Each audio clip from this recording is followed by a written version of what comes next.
आज की ताजा खबरों के इस अपडेट में बात करेंगे देश भर की तमाम बड़ी और काम की खबरों के साथ ही सरकार की ओर से लिए गए कुछ महत्वपूर्ण फैसलों जारी किए गए कुछ नए नियमों की। इसके अलावा व्हाट्सएप का यूज करने वाले लोगों के लिए एक जरूर महत्वपूर्ण खबर निकल कर सामने बताएंगे आपको आगे इस अपडेट में। इसके अलावा आम आदमी को महंगाई से मिलेगी राहत, खाने के तेल की कीमतों को कम करने के लिए सरकार ने लिया है बड़ा फैसला। क्या है ये पूरी बड़ी खबर बताएंगे आपको आगे इस अपडेट में। इसके अलावा सरकारी नौकरी की चाह रखने वाले युवाओं के लिए खुशखबरी। इस राज्य में सरकारी नौकरी के लिए अधिकतम उम्र सीमा में सरकार ने की है बढ़ोतरी। क्या है ये पूरी बड़ी खबर बताएंगे आपको आगे इस अपडेट में।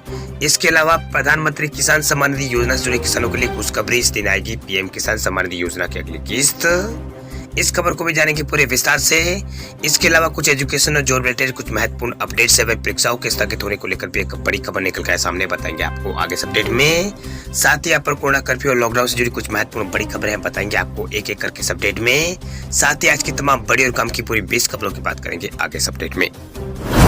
बात करते हैं आज की पहली बड़ी खबर की, तो खाने के तेल की कीमतों को कम करने के लिए सरकार ने लिया है बड़ा फैसला। एडिबल ऑयल पर तय की गई अब स्टॉक लिमिट।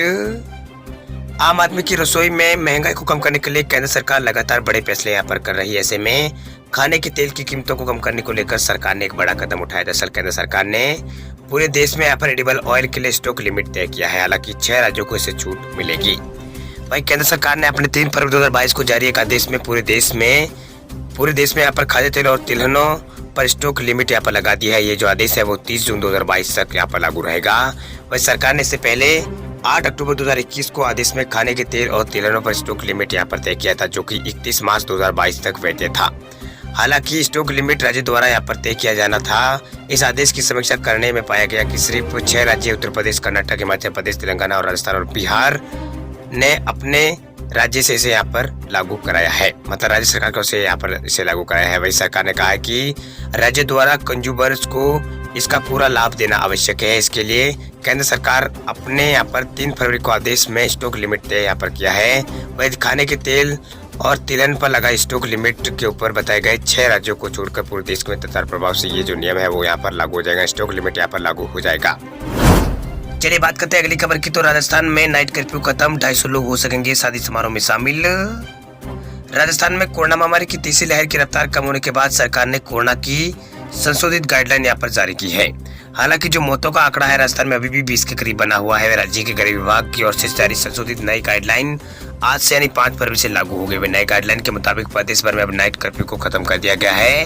वही सभी धार्मिक स्थलों को खोलने की अनुमति यहाँ पर जारी की गई है। इसके अलावा यहाँ पर राज्य में अब शादी समारोह के अंदर 250 लोग शामिल हो सकेंगे। आपको बता दें कि इससे पहले 28 यहाँ पर जनवरी को जो गाइडलाइन जारी की थी, जिस सरकार ने यहाँ पर 1 फरवरी से 10वीं और 12वीं के स्कूलों को खोलने का फैसला लिया था। वही कक्षा 6 से लगाकर 9वीं तक के स्कूल 10 फरवरी से यहाँ पर शुरू करने के आदेश जारी किए थे। हालांकि बच्चों को स्कूल अभिभावकों की अनुमति के बाद यहाँ पर भेजा जाएगा।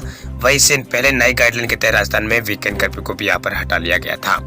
वही राज्य सरकार की ओर से जारी संशोधित गाइडलाइन के मुताबिक अब प्रदेश में सभी धार्मिक स्थल खुल जाएंगे। वही धार्मिक स्थलों में कोरोना की गाइडलाइन का पालन करते हुए लोग दर्शन कर सकेंगे। वही प्रदेश भर में रात्रिकालीन कर्फ्यू पूरी तरह से खत्म कर दिया गया है। चलिए बात करते हैं अगली खबर की, तो सुप्रीम कोर्ट में सुनवाई से पहले केंद्र ने नीट पीजी परीक्षा की है स्थगित। 6 से 8 हफ्ते बाद अब होगा एग्जाम। नीट पीजी 2022 को लेकर केंद्र ने बड़ा निर्णय लिया। दरअसल 12 मार्च 2022 को होने वाले नीट पीजी जो परीक्षा है, जो अब यहाँ पर 6 से 8 हफ्तों के लिए आगे बढ़ा दी गई है। इस बीच शुक्रवार को इस मामले पर सुप्रीम कोर्ट में सुनवाई हुई। कोर्ट ने नीट पीजी 2022 के आवेदन की समय सीमा और इंटर्नशिप पूरी करने के संबंध में याचिका पर सुनवाई 8 फरवरी तक के लिए टाल दी।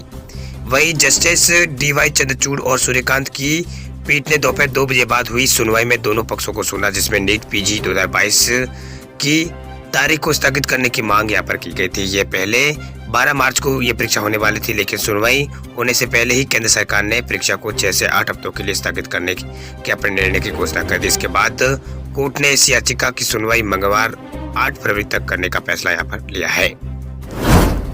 चलिए बात करते हैं अगली खबर की, तो मेघालय में सरकारी नौकरी के लिए अधिकतम उम्र सीमा में की गई है बढ़ोतरी। मेघालय सरकार ने सरकारी नौकरी के लिए आवेदन करने वाले सामान्य श्रेणी के उम्मीदवारों के लिए अधिकतम आयु सीमा 32 वर्ष और अनुसूचित जाति तथा अनुसूचित जनजाति के लिए यहाँ पर 37 वर्ष कर दी है। वह अधिकारियों ने शुक्रवार को ये जानकारी दी है। वह राज्यपाल सत्यपाल मलिक ने बृहस्पतिवार को एक अधिसूचना में मेघालय सरकार द्वारा दोनों श्रेणियों में अधिकतम आयु सीमा में ढील देने के निर्णय को मंजूरी दी है।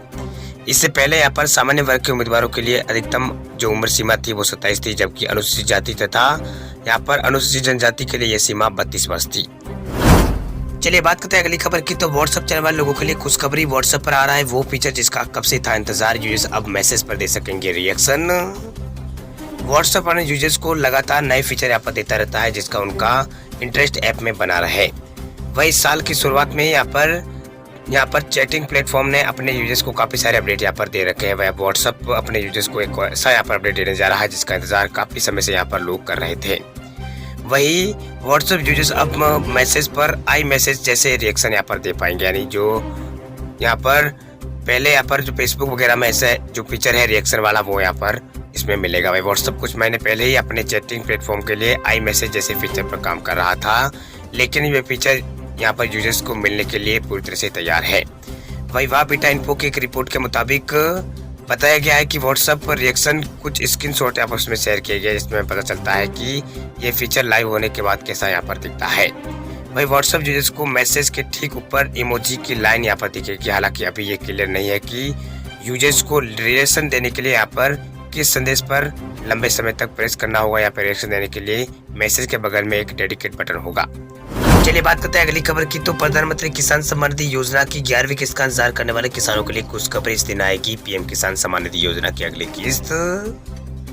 प्रधानमंत्री किसान सम्मान निधि योजना के तहत केंद्र सरकार देश के करोड़ों किसानों के अकाउंट में 6,000 रुपए सालाना ट्रांसफर करती है। वह सरकार ने नए साल पर पीएम किसान योजना के तहत 10वीं किस्त के 2,000 रुपए किसानों के खाते में ट्रांसफर कर दिए हैं।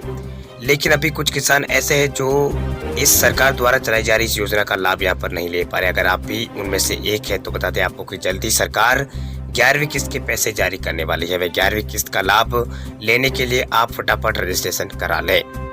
वही हर वित्त वर्ष में पहली किस्त 1 अप्रैल से 31 जुलाई और दूसरी किस्त 1 अगस्त से 30 नवंबर और तीसरी यहाँ पर 1 दिसंबर से 31 मार्च के बीच यहाँ पर आती है। वही यहाँ पर किस्त किसानों के खाते में डायरेक्ट ट्रांसफर यहाँ पर सरकार की ओर से की जाती है। वही स्कीम में यहाँ पर रजिस्ट्रेशन कराना काफी आसान है। आप भी ऑनलाइन घर बैठे ये प्रोसेस पूरा कर सकते हैं। इसके अलावा आप पंचायत सचिव या फिर पटवारी या फिर स्थानीय कॉमन सर्विस सेंटर के जरिए भी इस योजना के लिए अप्लाई कर सकते हैं। इसके अलावा आप खुद भी यहाँ पर इस योजना के लिए रजिस्ट्रेशन यहाँ पर ऑनलाइन कर सकते हैं। ऑनलाइन रजिस्ट्रेशन करने के लिए सबसे पहले आपको पीएम किसान सम्मान निधि योजना की जो ऑफिशियल वेबसाइट है pmkisan.gov.in उसके ऊपर जाना होगा। अब यहाँ पर फॉर्मर कॉर्नर पर जाइए, वह न्यू फॉर्मर रजिस्ट्रेशन विकल्प पर क्लिक कीजिए। इसके बाद आधार नंबर आपको डालना होगा। इसके साथ ही कैप्चा कोड डालकर राज्य को भी चुनना होगा। फिर प्रोसेसिंग को यहाँ पर आगे बढ़ाना होगा। इस फॉर्म में आपको पूरी % आपकी जानकारी भरनी होगी। साथ ही बैंक अकाउंट और खेत से जुड़ी जानकारी जो है वो आपको भरनी होगी। वही पीएम किसान सम्मान निधि योजना के तहत केवल उन्हीं किसानों को फायदा यहाँ पर मिलता है जिनके पास 2 हेक्टेयर यानी 5 एकड़ कृषि योग्य खेती हो। अब सरकार ने यहाँ पर जोत की सीमा को खत्म कर दिया है, लेकिन अगर कोई इनकम टैक्स रिटर्न फाइल किसान करता है तो उसे पीएम किसान सम्मान निधि योजना से बाहर रखा गया है। इसमें यहाँ पर वकील, डॉक्टर, सीए आदि भी इस योजना से बाहर है। वही कभी कभी तो सरकार की तरफ से अकाउंट में पैसे ट्रांसफर कर दिए जाते हैं लेकिन किसानों के अकाउंट में नहीं पहुंचते हैं। इसकी सबसे बड़ी वजह आधार अकाउंट नंबर और बैंक अकाउंट नंबर में गलती होना हो सकता है। ये सरकार की ओर से अपडेट यहाँ पर दिया गया है। चलिए बात करते हैं अगली खबर की। तो देश में कोरोना के नए मामलों में गिरावट जारी। पिछले 24 घंटों में 1,49,000 से अधिक नए केस हुए हैं दर्ज। भारत में जानलेवा कोरोना वायरस की महामारी के यहाँ पर जो नए मामले हैं वो कल के मुकाबले यहाँ पर आज घट गए हैं। वही देश में पिछले 24 घंटों में कोरोना के नए मामलों की संख्या में जबरदस्त गिरावट देखने को मिली है। पिछले 24 घंटों में 1,49,000 नए केस सामने आए हैं। वही 1,072 लोगों की मौत हुई है। वही कल की तुलना में आज कोरोना के जो नए मामले हैं वो 13% कम हुए हैं। वही कल यहाँ पर 1,72,000 से अधिक नए केस सामने आए थे। वह देश में पॉजिटिविटी रेट फिलहाल 9.27% है।